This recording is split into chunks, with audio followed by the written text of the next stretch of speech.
When investing in commercial property, you usually come across two important terms: freehold and leasehold. These words are important. Let me explain further. When we refer to a freehold, it refers to owning the whole property. That includes the building and the land it sits on.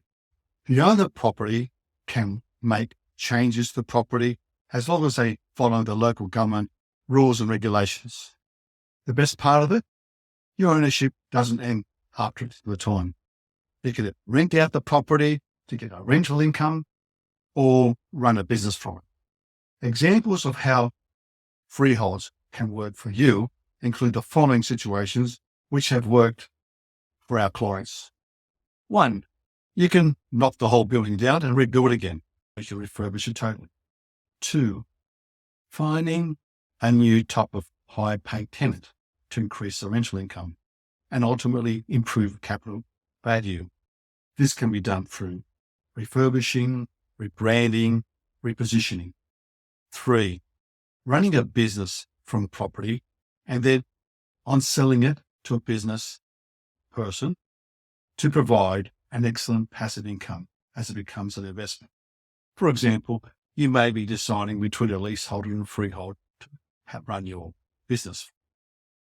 Restaurant, a childcare centre, or a factory, whatever it might be.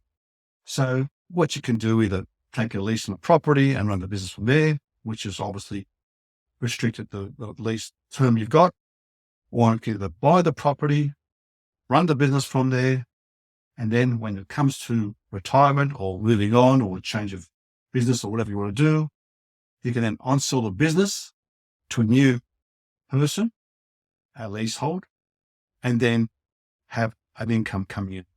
This provides a good passive income for our clients, and I can show there's examples of this, how it's worked for our clients in our book, Commercial Real Estate Investment for Residential Investors, which is currently available on Amazon. There's a link below. Buy a leasehold property. Leasehold is when you have the rights to a particular property for a certain period of time. This time is allocated in the contract of the lease. You're only allowed to use a property for the lease period, which can be renewed or extended by negotiation under the terms and conditions of lease contract. Leaseholds are very common in businesses. The advantage is the initial outlay. Basically, you have to buy the property, you lease the property. This can allow the business to test out a specific location for a bit of time and then have the option of possibly extending the lease or move to other sites, negotiate with a landlord or the freehold property owner. So a situation where you can try out the property for a certain time, you've got a lease for 5 years and your lease is about to expire, you can then make a decision whether you want to buy something else, move to something of a bigger location, or look at your options. And that obviously you've got to negotiate with a landlord to ensure you get a new lease. So you can try before you buy a situation, or that way it's a low capital outlay when you look at multi-business, for example, franchise operation where you want to extend to various areas. So you don't have to outlay the large amount of money to buy the actual property itself. Examples of leased property: restaurants, hotels, or childcare centres. Another advantage of leaseholds is they can be passed on to a new party. That is, sold as a business, subject to landlord's approval. Most states and regulations and countries protect the leasehold owner's rights to sell the business, as long as the new owner or new tenant or lessee proves that they have the business capacity to manage the business and the financial capacity as well. Generally, the longer the lease, the higher value of the leasehold.